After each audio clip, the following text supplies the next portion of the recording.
Good morning बच्चों। आज हम लोग आपका जो दूसरा चैप्टर है उसका एक एक्सरसाइज बचा हुआ था, उसे आज मुकम्मल करूँगा।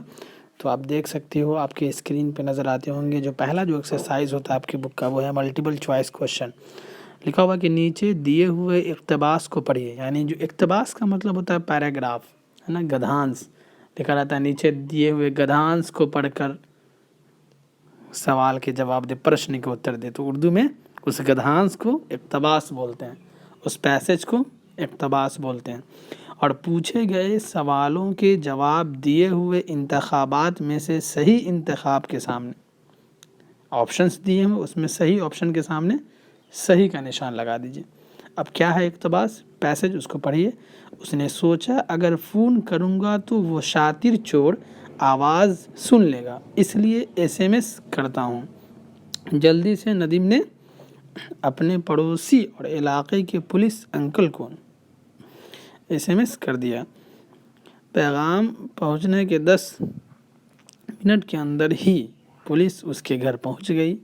उस बीच उसने चोर को अपनी बातों में उलझाए रखा। अब इस पैसेज जो ऑप्शन है, सवाल है, उसके जवाब आपको देना है। नदीम ने फ़ोन क्यों नहीं किया, बताइए। क्यों फ़ोन नहीं? क्योंकि फ़ोन नहीं था।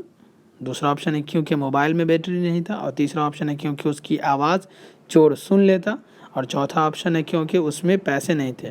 तो ऑप्शन नंबर सी आप देख रहे हो उसमें कि उसने सोचा अगर फ़ोन करूँगा तो वो शातिर चोर आवाज़ सुन लेगा। तो क्यों नहीं किया? क्योंकि उसकी आवाज़ चोर सुन लेता। यानी ऑप्शन नंबर सी सही जवाब है। दूसरा क्वेश्चन है नदीम ने किसको SMS किया? दोस्तों को किया, पड़ोसी और इलाके के पुलिस को किया, सी में है रिश्तेदारों को किया और डी में है अम्मी अब्बू को किया। तो ऑप्शन नंबर बी इसका सही आंसर है, यानी जवाब है। तीसरा सवाल है पैगाम पहुंचने के कितनी देर बाद पुलिस के घर पहुंची? पुलिस नदीम के घर पहुंची।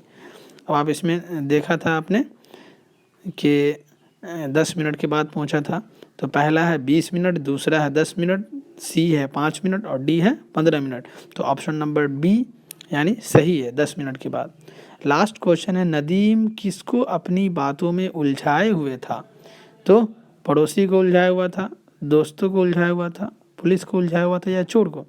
तो नदीम चोर को अपनी बातों में उलझाया हुआ था। ऑप्शन नंबर डी सही आंसर है। अब है नीचे दिए हुए अल्फाज को यानी लफ्ज़ों को अपने जुमलों में इस्तेमाल करें।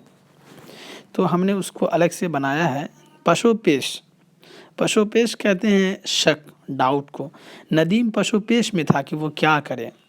दस्तक का मतलब होता है आवाज़। तो अभी किताबें खोली ही थी कि दरवाजे पर दस्तक हुई, है ना।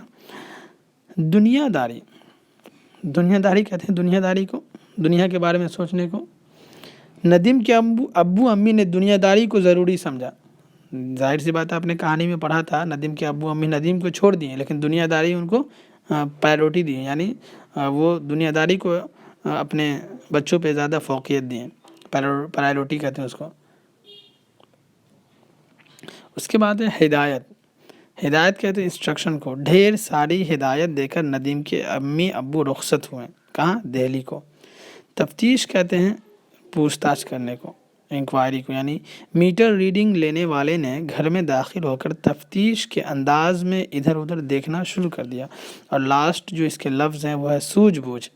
नदीम ने बड़े सूझबूझ से काम लिया। इस तरह से आपका ये सेकंड चैप्टर मुकम्मल होता है। इसमें एक दो चीज़ है आपके काम का कि इस कहानी से आपको किस बात की सीख मिलती है, और दूसरा है अगर आप नदीम की जगह होते तो क्या करते।